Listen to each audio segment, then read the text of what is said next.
560. The Answer.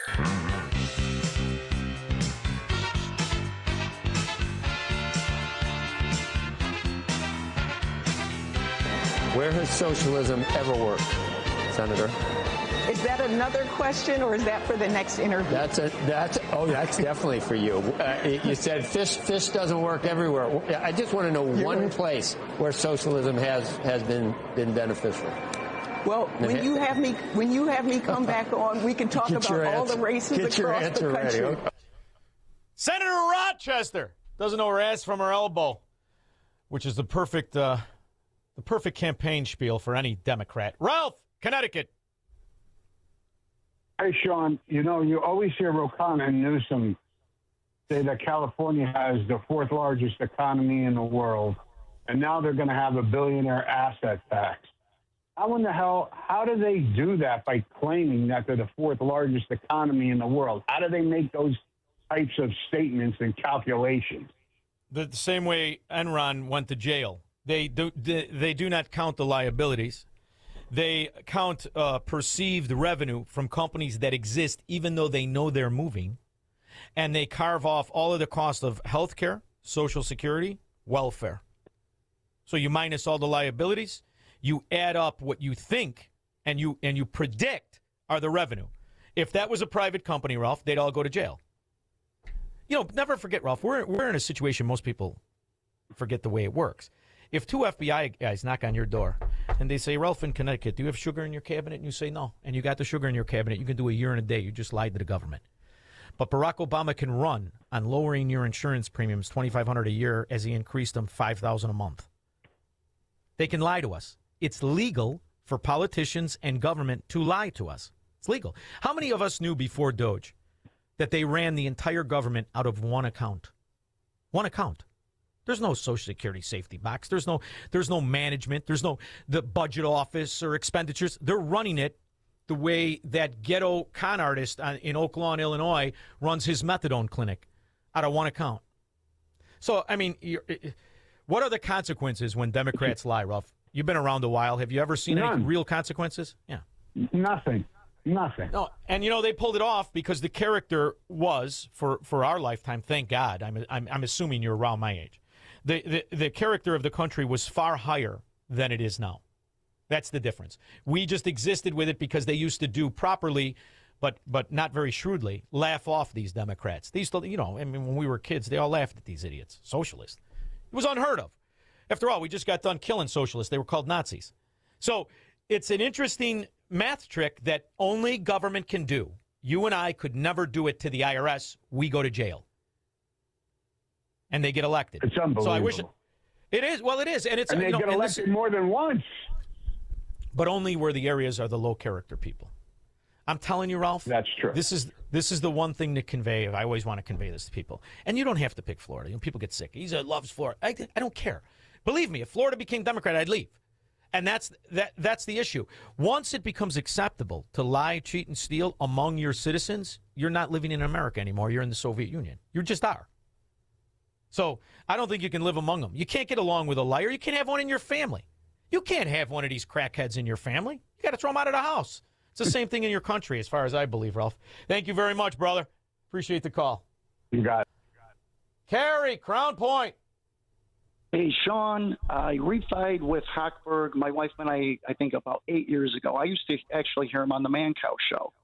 Sure. I never bought a house till I was married, 40 years old. I lived and took care of my mother and then my grandmother. People have to have patience. All my ducks were in a row, no debt. I laid on a nice big amount of money to put down a down payment, and life's been great. But I did things the right way. It wasn't always fun, but I did it the right way. Well, you have to appreciate. Squirrel sent me, somebody was on, I think, Facebook, and they said you should never rent. Well, that's the old idea that real estate always goes up. The reality is real estate fluctuates daily. The velocity of money never rests. That's why when we talk about money, if you don't understand how to inflationally adjust money, I don't think you should be investing in money. If you don't understand what velocity of money is and what inflation really is. Inflation is not just a made-up word that politicians use to get elected as they sell lies. Inflation happens because of bad policy. And your goal in investing, number one, is to always protect the velocity of money, which is to offset the destruction of the value of the dollar through offsetting the cost of inflation. So real estate used to do that, but it doesn't do that in Democrat areas. This is a new time in history. Never before has it been acceptable for big cities to lose 94% of building values. Only in Illinois, in Chicago, in New York, in New Jersey, in San Francisco, this is now the norm.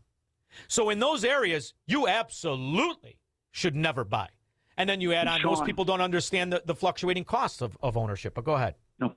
On a side note, I just got to tell you, the U.S. The naval ship, the Petard, caught a U-boat. This is a British ship.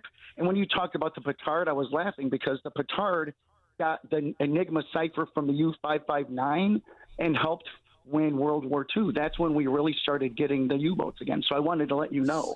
The That's an Petard inside also joke. Was a Nazi killer. Right. Well, that's an inside joke for my family. I used to say this to my family when I first came in, hoisted by your own petard. And it really comes from the Knights, the time of the Knights, when the Knights would get killed with their own petard. And, you know, I still have people that laugh at me in the family. But there has never been a more appropriate phrase for American political policies than hoisted And by your own petard. Democrats. Well, look at it. And then what do they want to do? Save me from myself. Save me from my own policies. Get the hell out of here. Cut these rat pigs loose. My offer to you is this: nothing. Now go into bankruptcy the way you deserve. Scott Willowbrook. Hey, Shaun. I just got done talking to Honey Bunny. We went to, can you hear me? Yeah, I can hear you. We're being attacked by the NSA or some other communist network, but go ahead. I was just talking to Honey Bunny. We went to Tennessee last weekend, and we went to a concert at the Grand Ole Opry Sunday night. We wound up meeting these people, very nice people. We had a really good time talking to them, like during and after the show. And it turns out this guy is from California, and it kind of goes along with everything that you've been saying so far. And he goes, Scott, I didn't ask you your affiliation politically, this, that, and the other. And I said, well, I'm conservative. I said, I feel like I've been forced into it ever since Obama because I just started to see that my money was getting taken away from me. And he goes, Scott, let me tell you something. He goes, we lived in California. He goes, and we moved here about 5 years ago. He goes, we weren't going to be able to make it when we were in California. I got us here. He goes, I was hated by my wife. My wife hated me. But he goes, a couple years later, she started. He said, a couple years later, she started to see how much money we were saving, what a life we were having. When you always talked about you could survive or you can live. She started to see that. You know what I'm saying? And my girlfriend, by the way, was talking. My girlfriend, was talking to her, and she was saying the same thing. I hated him, but I'm so thankful now that I listened to him. We're doing so much. We're doing better than we ever would have been able to do out there. You do not. And the other thing that we. Go ahead. The other thing that we did when we were out there, and I want people to understand, because people that do still live in Illinois need to understand it, because we were paying attention to other things about Tennessee, and let's talk about the news. We saw 5 commercials, promoting Trump and voting Republican and that sort of thing. And so when you see the news here, how they blast everything, that's only Illinois. Yeah. Because when you see things in Tennessee, believe me, they're blasting the Democrats the same way. You're right. And what do they bank on? What do they bank on? They bank on the fact that you're too busy surviving to pay attention that you could actually thrive. That's the thing. They don't want you to thrive. They want you to survive. It's the backdoor nationalization of your life, Scott.